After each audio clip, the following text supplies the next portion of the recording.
다시 한번 마음을 다짐하겠습니다. 주여 말씀하옵소서. 말씀대로 지켜가는 우리 모두가 되기를 축복합니다. 오늘 설교의 제목이 여호수아의 죽음과 이스라엘의 타락입니다. 타락은 올바른 길에서 벗어나는 것입니다. 올바른 길에서 벗어나서 떨어져 나가는 것, 이것을 타락이라 그렇게 얘기합니다. 올바른 길에서 벗어나서 죄악의 길에 빠져드는 것, 이것을 타락이라 그러는데, 더 실감나게 얘기를 하면은 등산로에서 이탈해서 낭떠러지에 떨어지는 것, 이게 타락입니다.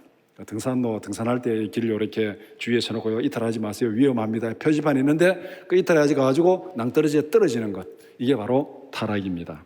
세상에는 걸어가야 할 수많은 길이 있습니다. 무엇이 올바른 길입니까? 타락이 올바른 길에서 벗어나서 떨어지는 것이 타락인데, 무엇이 올바른 길입니까? 적어도 올바른 길은 생명을 살리는 길이어야 됩니다. 그 길로 갔는데 죽음을 당한다든가, 그 길로 갔는데 고통을 당한다든가, 이러면 그게 올바른 길이 될 수 없는 것이요. 올바른 길은 생명을 살리는 길, 생명을 풍성케 하는 길, 이것이 올바른 길입니다. 그러면은 악한 길은 어떤 길입니까? 그 반대입니다. 악한 길은 생명을 해치는 길, 이것이 악한 길입니다. 자신의 생명을 해치는 길, 다른 사람의 생명을 해치는 길, 이것이 악한 길입니다. 예를 들어서 술을 많이 먹어가지고 건강을 해친다든가, 담배를 많이 피워가지고 폐암에 걸린다든가, 마약을 많이 해가지고 폐가 망신한다든가, 이거는 다 악한 길이잖아요. 자기 자신을 해치는 것이고 자기 생명을 해치는 것입니다. 남의 생명을 해치는 것, 도둑질하고 강도질하고 죽이고, 이게 다 악한 길입니다. 다른 사람에게 상처를 주는 길, 약속을 어기는 길, 이 모든 것들이 다 악한 길입니다. 약속을 어김으로 인해 가지고 다른 사람에게 손해를 끼치고 다른 사람에게 상처를 주고, 그러니까 이게 악한 길이잖아요. 그렇다면 올바른 길을 이렇게 정의할 수 있습니다. 하나님을 사랑하고 이웃을 사랑하는 길이 올바른 길이다. 이 길이 생명을 살리고 생명을 풍성케 하는 길입니다. 여기에서 벗어나는 모든 생각과 행동은 타락입니다. 하나님을 사랑하고 이웃을 사랑하는 이 길에서 벗어난 모든 생각, 모든 행동은 타락입니다. 오늘 함께 읽은 본문은 이스라엘이 어떻게 타락해 가는지 그 모습을 우리에게 설명하고 있습니다. 어쩌면 사사기 전체 역사가 우리에게 그것을 보여주고 있습니다. 사사기 2장 6절에서 15절을 두 부분으로 나누어서 함께 살펴보고자 합니다. 첫 번째는 여호수아의 죽음 6절에서 10절입니다. 두 번째는 이스라엘의 타락 11절에서 15절 말씀입니다. 먼저 6절에서 10절은 여호수아가 살아있을 때 이스라엘의 상태가 어떠했는지를 말씀합니다. 여호수아가 살아있을 때 이스라엘은 약속의 땅을 기업으로 얻었습니다. 여호수아가 살아있는 동안에는 여호와를 섬겼습니다. 이스라엘 백성이 약속의 땅을 기업으로 얻었다는 거, 이거 성경에 기록된 간단한 얘기지만은 이거 한번 다시 생각해 보면은 이게 간단한 얘기 아닙니다. 이스라엘 역사에 이스라엘 백성들이 자기 땅을 가진 적은 역사 이래로 없었습니다. 아브라함이 가나안 땅에 온 이후에 그때 쭉 부대가지고 지금까지 이스라엘이 자기 이름으로 땅을 가진 적 없어요. 가졌다면은 이 아브라함이 무덤 쓰려고 묘 쓰려고 땅 산 거, 그거 외에는 한 번도 자기들의 이름으로 기업을 가진 적이 없습니다. 애굽에서 노예였습니다. 광야에서 하루하루 떠돌이 살아가는 방랑자였습니다. 가나안 땅에 와서도 땅이 한 평 없었습니다. 그런데 하나님께서 그들을 통해서 가나안을 정복하게 하시고 그 땅을 기업으로 주셨습니다. 역사 이래로 한 번도 땅을 가져보지 못한 사람들이 드디어 자기 땅을 가지게 된 거, 이거는 정말 대단한 역사입니다. 대단한 사건이고 대단한 기적입니다. 지금 그것이 이 여호수아 살아있는 동안에 이스라엘 백성들이 누린 은혜입니다. 6절에서 전에 여호수아가 백성을 그들의 기업으로 보냈다, 그렇게 말씀하고 있는데, 전에 여호수아가 그들을 기업으로 보낼 때 여호수아가 그 백성들과 약속한 것이 있습니다. 땅에 너희들이 이제 하나님이 기업을 주고 땅을 주었는데 그 땅에 가서 이제 살아라 하면서 백성들을 보낼 때 여호수아가 다 백성들을 불러가지고 당부하고 약속한 것이 있습니다. 그것이 무엇인지를 알아야만 사사기의 역사가 무엇이 잘못됐고 무엇이 타락했는지를 알 수가 있습니다. 각자 그들의 기업으로 보내기 전에 여호수아가 다짐한 것은 이것입니다. 여호수아 24장 15절 말씀 같이 보겠습니다. 만일 여호와를 섬기는 것이 너희에게 좋지 않게 보이거든 너희 조상들이 강 저쪽에서 섬기던 신들이든지 또는 너희가 거주하는 땅에 있는 아모리 족속의 신들이든지 너희가 섬길 자를 오늘 택하라. 오직 나와 네 집은 여호와를 섬기겠노라 하니. 백성들을 불러 모아놓고 내가 너희들 이제 하나님이 기업을 주셨고 땅을 주셨는데 이제 각자 하나님이 주신 기업에 가서 살 텐데 거기서 분명히 기억할 게 있다. 여기서 하나 분명히 결정하고 내 앞에서 단판 짓고 가자. 어느 신을 섬길지 택하라. 요단강을 건너기 전에 강 건너쪽에 있는 그 신들을 택할지 아니면 이 요단강을 건너서 가나안을 정복하고 이 아모리 족속의 신을 택할지 어느 신을 택할지 섬길지 선택하라. 아니면은 우리를 인도해서 이곳까지 인도하고 기업을 주신 여호와 하나님을 섬길 건지 나와 내 집은 오직 여호와만 섬기겠노라. 너희도 선택하라. 여호와 섬기는 것을 싫어하면은 다른 신을 선택해라. 분명히 여호수아가 이스라엘 백성들에게 단판을 요구합니다. 나와 내 집은 오직 여호와만 섬기겠다. 너희들이 여호와를 섬기는 것을 싫어하면은 다른 신을 분명히 택하라. 그렇게 말하고 있습니다. 이 여호수아의 단판에 이스라엘 백성들이 무엇이라고 답변합니까? 여호수아 24장 24절 말씀 같이 보겠습니다. 백성이 여호수아에게 말하되 우리 하나님 여호와를 우리가 섬기고 그의 목소리를 우리가 청종하리이다 하는지라. 우리도 하나님을 섬기고 그 말씀에 순종하겠습니다. 이렇게 백성들이 여호수아에게 다짐을 했습니다. 그러면 이제 둘이 의견 합의가 된 거죠. 나와 내 집은 오직 여호와만 섬기겠노라. 너희들은 선택하라. 어느 신, 강 건너 신, 강 이쪽의 신, 여호와 어느 쪽을 섬길래? 백성들이 여호와만 섬기고 따르겠습니다. 둘이 이제 합의가 되면은 우리가 집을 사고 팔 때 내 이 집 한 10억에 팔려고 합니다. 보고 내 10억에 사겠습니다. 됐습니까? 됐습니다. 그 다음 어떻게 해야 되는 거죠? 계약서를 써야 되는 거죠. 그 다음에 계약서를 써야 됩니다. 여호수아 24장 25절 말씀 같이 보겠습니다. 그날에 여호수아가 세겜에서 백성과 더불어 언약을 맺고 그들을 위하여 율례와 법도를 제정하였더라. 이게 바로 언약을 맺는 거예요. 언약. 계약서를 쓰는 겁니다. 계약서를 쓰고 그의 계약서에는 다 단서 조항이 있잖아요. 특기사항을 쓰고 다 써가지고 쉽게 말하면 복사본을 만들어서 백성들의 손에 쥐어가지고 이제 너희 땅에 가서 살아라. 이것이 여호수아가 전에 백성들을 땅으로 보내기 전에 자기 기업으로 보내기 전에 했던 일입니다. 여호수아는 백성들과 언약을 맺고 각기 그 땅으로 보냈습니다. 약속의 땅 가나안에서 이스라엘이 걸어가야 할 올바른 길은 무엇입니까? 그것은 다름 아닌 하나님과 맺은 언약의 길, 약속의 길입니다.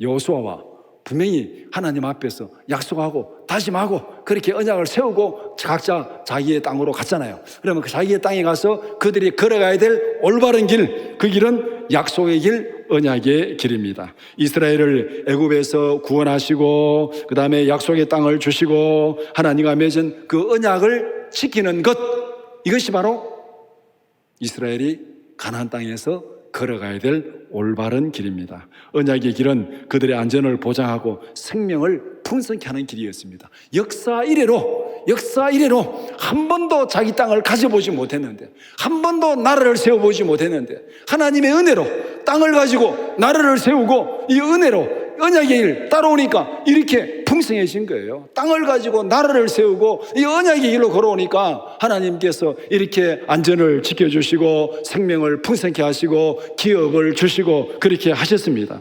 여호수아 세대 사람들은 하나님과 맺은 언약의 길을 지키고 따랐습니다. 이것이 여호수아가 사는 날 동안 이스라엘의 사회적인 상태고 영적인 상태였습니다. 기업으로 받은 땅에서 하나님을 섬기면서 그렇게 풍요롭게 살았더라. 그렇게 말하고 있습니다. 여호수아와 그 세대 사람들이 죽은 다음에 그러면은 이스라엘의 상황은 어떻게 되었습니까?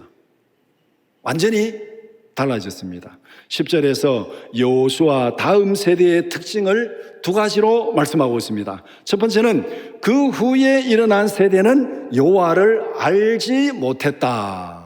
그 후에 일어난 세대가 누굽니까? 여호수아와 그 세대 사람들 다 죽고 나서 그 다음에 등장한 세대들은 여호와를 알지 못했다. 두 번째, 여호와께서 이스라엘을 위하여 행하신 일도 알지 못했다. 이 말은 뭐냐면은 자기들이 어떻게 이 애굽에서 나왔는지, 광야를 지나왔는지, 홍해를 건너고 요단강을 건넌지, 그 다음에 이 가나안 땅을 정복했는지, 지금 우리가 살고 있는 이 땅을 어떻게 얻었는지 그것조차도 다 잊어버렸다는 거예요. 도대체 어떻게 지금 내가 이렇게 살고 있는지 그 모든 걸 다 잊어버렸습니다. 여호와도 잊어버리고 그 과거의 모든 역사도 다 잊어버렸습니다. 10절은 이런 세대를 다음 세대라고 하지 않고 다른 세대라고 그렇게 표현하고 있습니다. 앞선 세대와는 전혀 다른 세대입니다. 생각하는 것이 다르고 종교가 다르고 삶이 다르고 행동이 다르고 전혀 다른 세대입니다. 이런 다른 세대를 오늘 우리말로 표현하면은 이것은 히피 세대입니다. 히피 세대. 히피가 뭔지는 여러분들 많이 들어보셨을 것입니다. 한번 나중에 인터넷 검색해 보시기 바랍니다. 생각하는 것이나 행동하는 것이 완전히 달랐습니다. 다른 세대는 하나님을 알지 못했고 하나님이 행하신 일도 알지 못했습니다. 그렇다면 하나님과 맺은 언약은 어떻게 되겠습니까? 여호수아가 이스라엘 백성들을 자기 기업으로 보내기 전에 맺은 언약이 있잖아요. 언약을 맺어가지고 보냈는데 그러면 이 다음 세대가 하나님도 알지 못하고 하나님 행하신 일도 알지 못했으니까 그러면 하나님께서 여호수아와 함께 세운 언약은 어떻게 되겠습니까? 당연히 잊어버린 것이죠. 하나님도 모르고 하나님 행하신 일도 모르는데 어떻게 그 언약을 기억하겠습니까? 간단히 말하면 언약의 길에서 떨어져 나간 타락한 세대다 이 말입니다. 하나님도 알지 못하고 하나님 행하신 일도 알지 못하고 언약도 다 잊어버리고 이 다른 세대는 하나님 앞에서 세운 언약의 길을 떠나서 타락한 악한 세대가 지금 여호수아 다음에 일어난 다른 세대라 그렇게 말하고 있습니다. 그들이 왜 언약의 길에서 타락한 다른 세대가 되었겠습니까? 간단히 말하면 신앙 교육의 실패입니다. 고생한 세대는 대체로 자녀들의 신앙 교육에 취약합니다. 가난과 전쟁을 거친 세대, 그들에게는 관심이 뭐겠습니까? 안정과 물질의 풍요입니다. 가나안 세대, 지금 여호수아와 그 세대 사람들은 어떤 세대입니까? 가나안에서 전쟁한 세대입니다. 가나안 땅을 차지하기 위해서 평생 동안 전쟁한 세대입니다. 가나안 전쟁 세대는 자녀들의 신앙 교육에 실패했습니다. 그들은 전쟁을 경험하고 가난을 경험하고 그렇게 했기 때문에 그들의 관심은 오로지 눈앞에 있는 안전, 눈앞에 있는 풍요 여기에 집중하다 보니까 신앙 교육에 소홀하게 되었습니다. 1960년대 미국에 등장한 히피 문화도 똑같은 현상입니다. 지금 이 가나안 땅에서 일어난 다른 세대나 1960년대 미국에서 일어난 히피 문화, 히피 세대나 똑같습니다. 미국의 역사를 보면은 2차 세계대전, 이거는 미국의 역사뿐만 아니라 전 세계 다 마찬가지, 유럽에도 똑같은 이런 풍조들이 나타났습니다.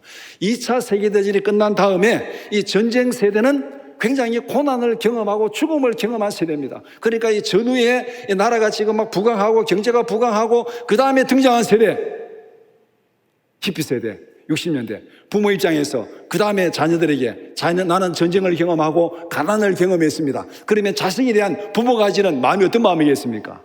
너나 나나 다 예외 없이 마음이 어떤 마음입니까? 너희들은 고생하지 말아라.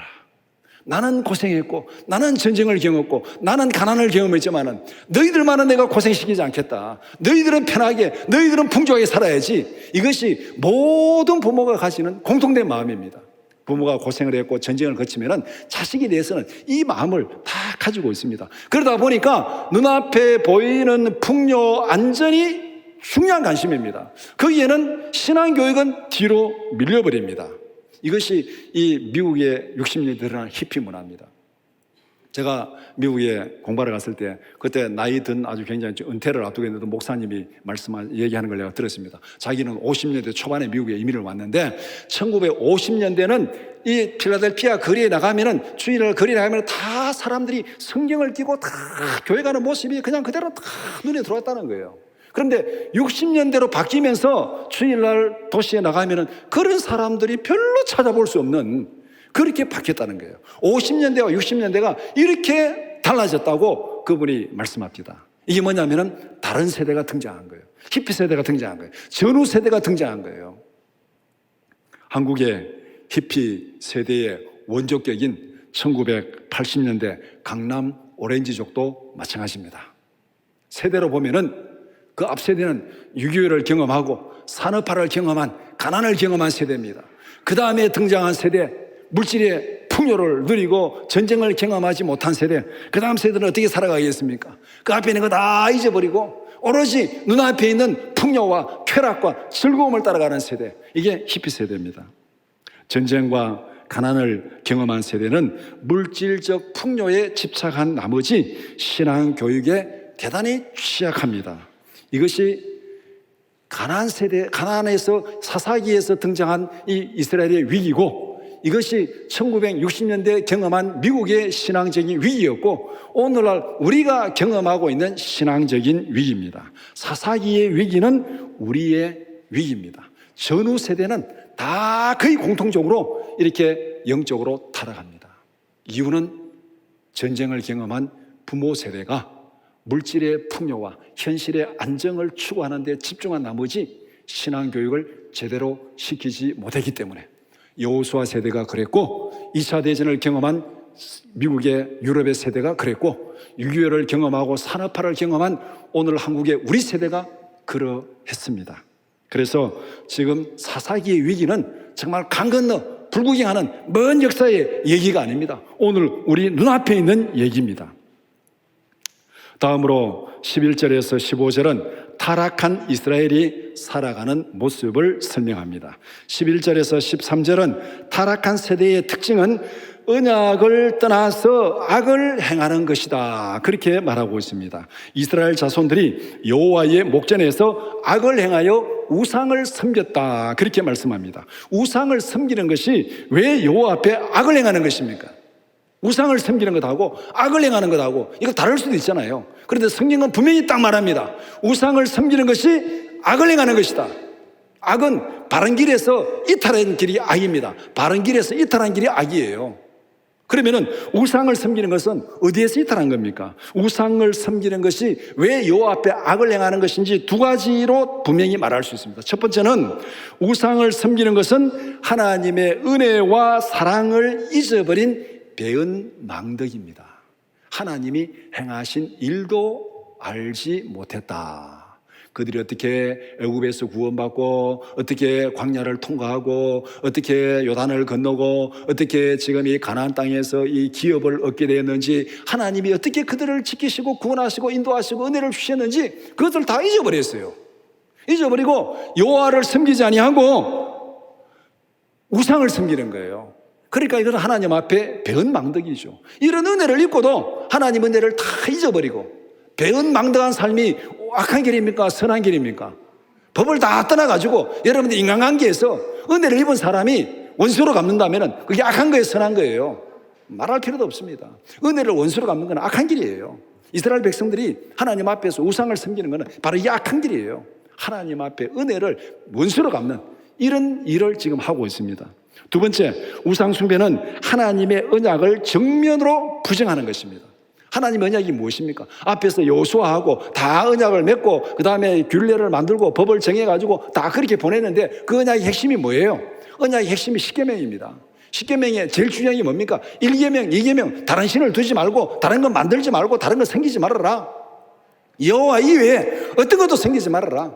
그것이 지금 이 여호수아와 함께 언약을 맺고 지금 사본을 가지고 다 자기 기업으로 갔는데 이거 다 잊어버리고 여호와를 잊어버리고 다른 우상을 섬겼습니다. 그러니까 이 길은 눈앞에 보이는 풍요와 육체적인 욕망을 따라서 가난의 신을 섬긴, 언약에서 벗어난 타락한 세대입니다. 언약에서 벗어난 타락한 세대.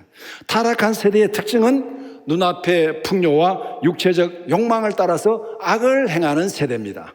가나안의 우상 숭배는 다 음란의 신들입니다. 음란의 신. 우상 숭배와 음란은 늘 같이 갑니다. 그러니까 이 풍요와 육체적 타락, 쾌락, 여기에서 같이 가면서 악을 행하는 세대. 문화적으로 사사기의 다른 세대는 1960년대에 등장한 히피 세대하고 똑같습니다. 히피 세대는 기존의 사회 전통이나 제도, 가치관을 부정하는 세대입니다. 이게 다른 세대잖아요. 사사기의 다른 세대는 하나님의 언약을 잊어버리고 하나님을 잊어버리고 하나님 행한 일도 잊어버리고 모든 것 다 잊어버리고 가나안의 풍습을 따라 살아서 육체의 소용을 따라 살아가는 완전히 전 세대와는 분리된 다른 세대입니다. 히피가 바로 그런 세대. 1960년대에 등장한 히피 세대가 바로 그런 세대입니다. 기존의 사회의 전통이나 제도, 가치관을 완전히 부정하는 세대. 히피 세대가 정확하게 다른 세대입니다. 사사기의 다른 세대나 현대의 히피 세대는 모두가 전후 세대입니다. 전후 세대의 공통적인 특징이 이렇게 드러납니다. 다른 세대나 히피 세대는 사회적으로, 문화적으로 정확하게 일치합니다. 히피 세대의 문화가 우리나라에서 X세대를 통해 가지고 퀴어 축제로 연결되고 있습니다. 지난 주말에 서울에서 퀴어 축제 한다고 난리도 아니었던데 보니까 뉴스에 보니까 우리는 서울하고 관계없으니까 TV 안 보고 뉴스 안 보면 무슨 일이 나지 알 수 없습니다. 다행입니다. 그나마. 그런데 서울에서 이게 퀴어 축제 한다고 난리도 아닌 그런 일을 벌이고 있는데 이게 결국 뭡니까? 인간 공동체를 지탱하는 전통적인 제도나 가치를 부정하는 겁니다. 가족 제도도 부정하고 결혼 제도도 부정하고 다 부정하는 거예요. 우리의 육신의 소욕, 육체의 쾌락, 이것만이 우리 앞에 유일한 가치관이다. 그렇게 생각하는 거예요. 인간이 살아가는 사회적, 생물학적 질서까지도 다 부정합니다. 결혼 제도도 부정합니다. 남자와 여자가 결혼하는 거 그것만 모르는 길이냐? 아니다. 남자와 남자가 결혼할 수도 있고 여자와 여자도 결혼할 수 있는 거지. 뭔 소리 하고 있느냐? 이렇게 말하고 있는 것. 예. 이 모든 걸 다 부정하는 세대. 이 완전 다른 세대입니다. 완전 타락한 세대입니다. 하나님의 창조 질서를 부정합니다. 오로지 인간의 욕구와 육체적 쾌락을 따라서 행동할 뿐입니다. 이들이 살아가는 길은 무엇입니까? 마약을 하고 알코올을 하고 성에 빠진 이들의 삶의 특징입니다. 이들의 삶의 특징이에요. 오늘날 우리나라에 마약이 지금 얼마나 지금 퍼져 있는지 여러분들 뉴스 조금만 보면 강남의 유흥가에 다 마약이 그냥 다 깔려 있는 이런 시대가 됐습니다. 이게 뭐냐면은 이 퀴어 축제가 옳은 일이라고 큰 소리 치는 이 다른 세대들, 타락한 세대들, 히피 세대들이 이들이 살아가는 특징은 마약, 술, 성입니다. 이것 빼면은 그들의 삶에는 남는 게 없어요. 여기 다 빠져들어갔습니다. 이것은 악한 길에서 타락한 세대가 예외 없이 빠져들어가는 길입니다. 한국의 이 악한 세대가 그렇고 미국의, 유럽의 타락한 세대가 그러했고 사사기의 타락한 세대가 그러했습니다. 이것이 바로 타락한 세대의 모습입니다. 언약을 파기하면은 어떤 일이 생깁니까? 언약을 파기하면 벌칙을 받게 되어 있습니다. 매매 계약을 파기하면 어떻게 됩니까? 위약금을 물려내야 되는 거죠. 이것은 모든 계약, 모든 언약에 공통적으로 적용되는 것입니다. 하나님과 맺은 언약에도 동일하게 적용됩니다. 14절은 언약을 파기한 이스라엘이 당하는 첫 번째 벌칙입니다. 첫 번째 벌칙. 여호와께서 언약을 파기한 이스라엘에게 진노하셨다. 그렇게 말씀합니다. 하나님께서 이스라엘에게 베풀었던 언약적 보호막을 거두어버렸습니다. 언약적 보호막을 거두어버렸습니다. 언약적 보호막을 거두어버리니까 이스라엘에게 어떤 결과가 나타났습니까? 주위 대적들에게 노략을 당하고 패배하고 압제를 당했습니다. 지금까지 그들이 애굽에서 구원받고 광야를 통과하고 요단강을 건너고 가나안에서 땅을 차지하게 된 그 모든 배후에 누가 있었습니까? 하나님이 약속하신 대로 내가 가나안 땅을 너희들의 기업으로 주리라, 이 하나님의 약속에 의해서 하나님이 그들을 지키시고 인도하시고 승리하게 하신 거예요. 하나님의 언약적 보호막이 그들을 지키니까 그들은 구원을 받고 광야를 통과하고 홍해를 건너고 애굽을, 가나안 땅을 기업으로 받았습니다. 그런데 이스라엘이 하나님과 맺은 언약을 어겨버렸습니다. 언약에 의해서 떠나버렸습니다. 그러니까 하나님이 그래? 그러면 너 마음대로 해봐라. 나도 언약의 보호막을 거두어버리겠다. 하나님께서 언약의 보호막을 거두어버리니까 그들은 다 압제를 당하고 그렇게 패배하고 그렇게 고난을 당했습니다. 하나님께서 은혜를 거두시면은 그 자체가 인간에게는 고통입니다. 오늘 우리에게도 마찬가지입니다. 하나님께서 은혜를 거두어 가시면은 그 자체가 우리에게는 고통입니다. 하나님 은혜를 거두어 가시면은 우리에게 남는 거 아무것도 없어요. 그 자체가 고통이고 고난이고 죽음입니다. 동성애를 하고 귀여 축제를 하는 사람들이 그들 스스로 행복하겠습니까? 여러분 어떻게 생각하세요? 그들이 막 시내에서 막 광장에서 축제를 하고 막 이걸 타고 떠들어 샀고 막 그러는데 그들이 정말 행복하겠습니까? 그들의 삶이 얼마나 고통스럽고 비참한지는 여러분들이 조금만 관심을 가지고 찾아보고 읽어보면 금방 알 수 있습니다. 그 동성애를 하고 마약에 빠지고 그렇게 하는 사람들 얼마만큼 힘든지, 얼마만큼 육체의 고통을 당하고 그들의 삶이 피폐하고 빨리 죽는지 여러분 조금만 자료를 찾아보면 금방 알 수 있습니다. 성경 말씀대로 그들 스스로 고통을 당하고 징계를 당하고 있습니다. 하나님이 그래 너 마음대로 해봐라, 그게 징계예요. 너 마음대로 해봐라가 징계입니다. 너 마음대로 해봐라가. 로마서 1장 24절 같이 보겠습니다. 그러므로 하나님께서 그들을 마음의 정욕대로 더러움에 내버려 두사 그들의 몸을 서로 욕되게 하게 하셨느니라. 로마서 1장이 정확하게 동성애를 하고 정확하게 악을 행하는 세대입니다. 그 로마서 1장의 모습이 오늘 타락한 세대, 이 시대의 타락한 세대, 타락한 문화와 똑같습니다. 그러니까 하나님께서 그래 정욕대로 버려두셨어요. 너 마음대로 해라, 하고 싶은 대로 다 해라. 그러니까 그들이 서로 육신에 고통을 주고 있다는 것입니다. 서로 몸을 욕되게 하고 고통을 당하고 있다는 것입니다. 그럼 여기에 또 질문이 하나 생깁니다. 그렇게 고통을 당하면서도 왜 그렇게 마약을 하고 동성애를 하느냐? 간단히 얘기하면은 악한 영들에게 사로잡히기 때문에 그렇습니다. 인간은 영적인 존재입니다. 우리의 마음은 영이 지배합니다. 우리의 마음은 영이 지배합니다. 우리의 마음 속에 영이 없는 진공 상태는 없습니다. 하나님이 우리의 마음을 지배하든지 아니면은 다른 악한 영들이 지배하든지 둘 중에 하나입니다. 둘 중에 하나입니다. 그래서 여호수아도 이스라엘 백성들 언약을 맺으면서 뭐라 그랬습니까? 너희가 여호와를 섬기든지 강 건너 저쪽의 신을 섬기든지 강 이쪽의 신을 섬기든지 너희들이 섬길 신을 택해라. 무엇입니까? 신이 없는 삶은 없어요. 우리의 마음에 신이 없는 경우는 없습니다. 영이 지배하는 거. 우리는 영적인 존재이기 때문에 영이 지배합니다. 성령이 지배하시든지 아니면 악령이 지배하든지 둘 중에 하나입니다. 언약을 떠나서 하나님의 성령이 떠나버리니까 악령이 그들을 지배하니까 어떻게 됩니까? 악령이 지배하니까 그들이 사탄의 노략거리로 변해버린 것입니다. 사울 왕에게 성령이 떠나고 악령이 떠나니까 어떻게 되었습니까?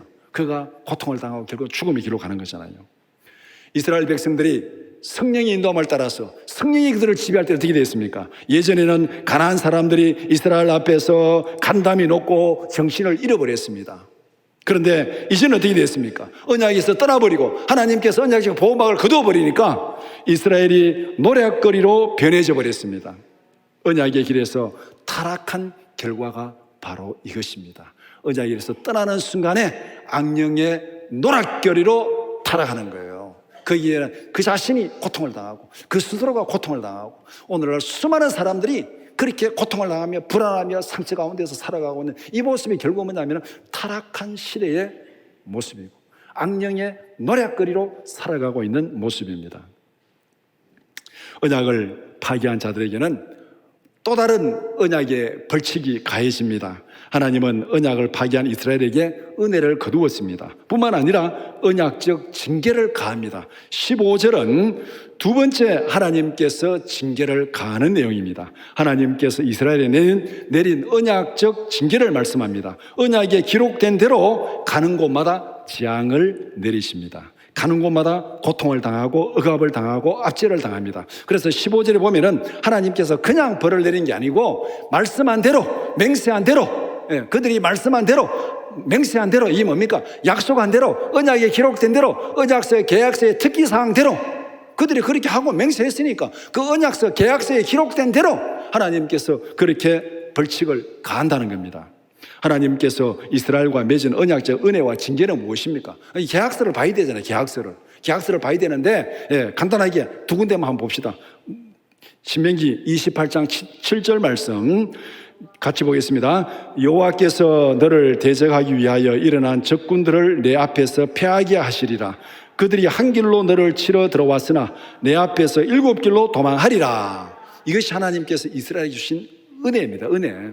적군이 너희들에게 치러 왔는데 내가 그들이 너 앞에서 패하게 하겠다. 한 길로 와서 7길로 도망가겠다. 여러분, 산산이 다 뿔뿔이 흩어져서 패한다는 겁니다. 하나님이 그렇게 내가 너희들을 지켜주겠다, 승리하겠다. 이것이 하나님이 주신 언약적 은혜입니다. 그러면은 언약을 어기면은 언약적 벌칙이 뭡니까?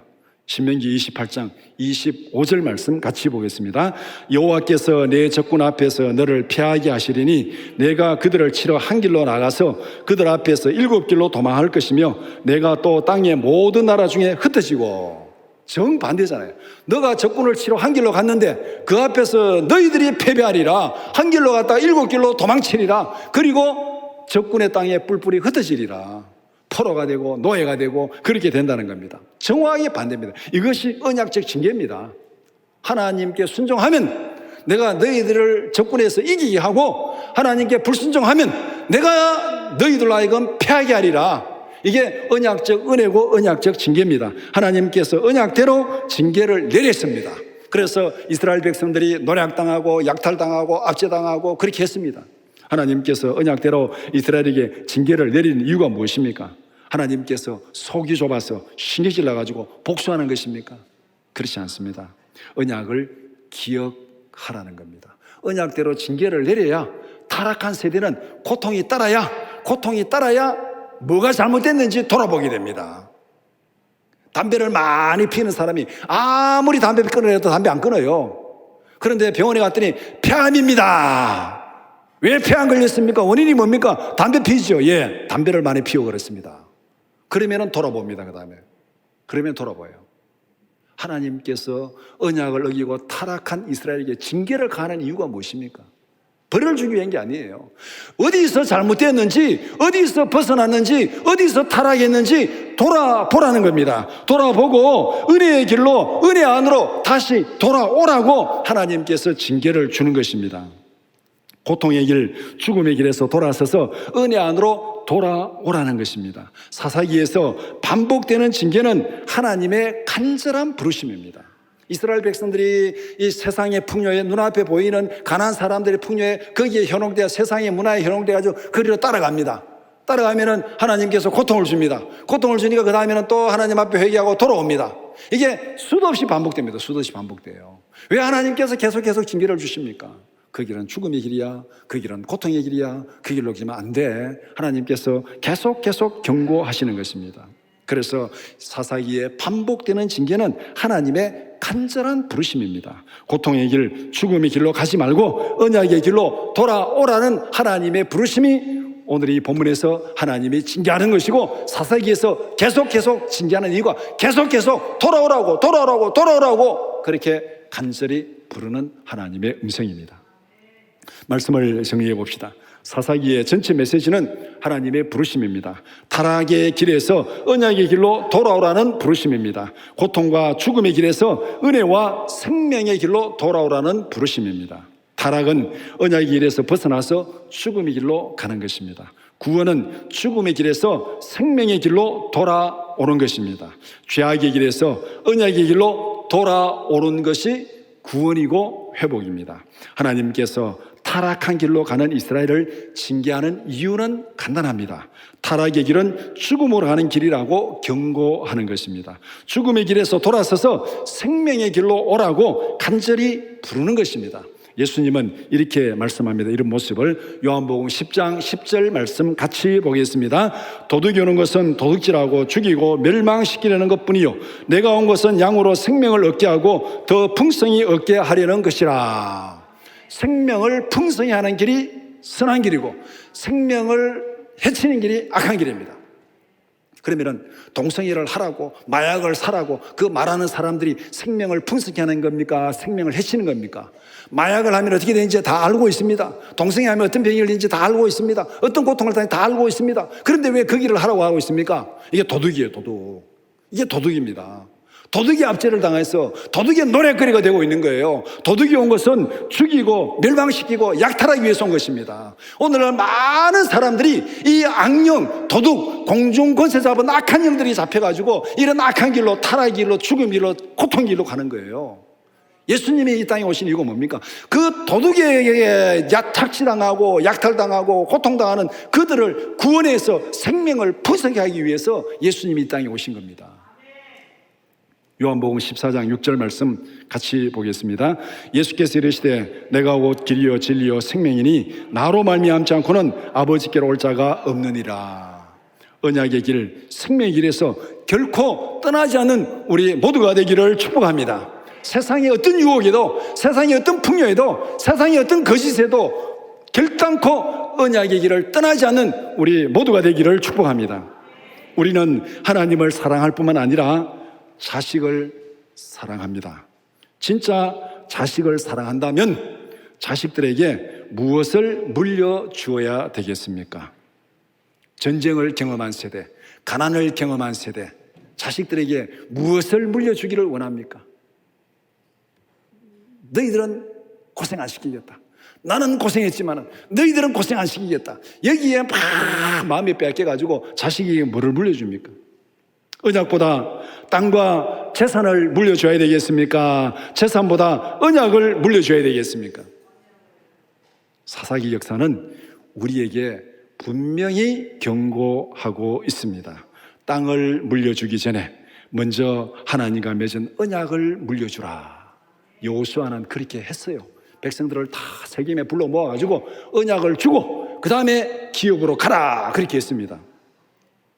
땅은 언약의 길에서 자연스럽게 따라온 은혜입니다. 이 언약을 가지고 살아가면은 너희들이 땅의 풍요를 누리며 살아가리라. 여호수아 세대는 하나님을 섬기며 기업에서 풍요롭게 살았습니다. 그런데 언약을 물려주면은 하나님께서 약속하신 땅은 은혜로 따라옵니다. 반대로 언약이 사라지면은 내가 물려준 땅, 내가 물려준 재산도 다 사라집니다. 이스라엘 백성들이 언약을 잊어버렸어요. 어떻게 되었습니까? 대적에게 패하고 대적에게 뿔뿔이 흩어지고 압제를 당하고 결국은 그 땅에서도 노예살이로 살아가는 거예요. 언약을 기억하면 땅이 부수적으로 따라오는데 언약을 잊어버리니까 물려받은 땅도 다 잃어버렸습니다. 사사기의 영적 위기는 오늘 우리가 직면한 영적 위기입니다. 눈앞에 있는 풍요와 안전에 집착한 나머지 믿음을 잊어버리고 있지는 않습니까? 땅은 물려주었으나 믿음을 물려주지 못한 이스라엘의 모습이 오늘날 우리가 직면한 영적 위기가 아닙니까? 오늘 우리가 자식들에게 물려주기를 제일 바라는 관심이 뭡니까? 땅입니까? 언약입니까? 재산입니까? 믿음입니까? 어느 쪽이에요? 멀리 갈 것 없어요. 주일 예배가 먼저입니까? 학원 강의가 먼저입니까? 어느 쪽이에요? 자식에게 주일 예배가 먼저입니까? 학원이 먼저입니까? 여기쌤이 신앙교육의 성패는 결정됩니다. 다른 이유 다 없어요. 다른 이유 다 없어요. 여기서 학원이냐 예배냐 여기쌤이 성패는 결정되는 거예요. 이것이 바로 사사기의 영적 위기고 오늘 우리가 당한 영적 위기입니다. 사사기의 실패를 교훈 삼아서 자식들에게 무엇보다도 먼저 믿음의 유산을 물려주는 진짜 자식을 사랑할 줄 아는 우리 모두가 되기를 축복합니다. 하나님을 사랑하고 자식을 사랑해야 돼요. 그러면은 다 따라와요. 그런데 자식을 사랑하고 하나님을 잊어버리면은 이거는 컵을 거꾸로 뒤엎는 거예요. 컵에 담겨있는 물이 다 쏟아져요. 은혜가 다 쏟아져요. 받은 모든 게 다 쏟아져요. 자식을 사랑하고 하나님을 잊어버리면 그릇을 들러 없는 거고 상을 들러 없는 거예요. 순서가 잘못된 거예요. 하나님을 사랑하고 이웃을 사랑하고 하나님을 사랑하고 자식을 사랑하는 진짜 부모들이 되기를 주님의 이름으로 축원합니다.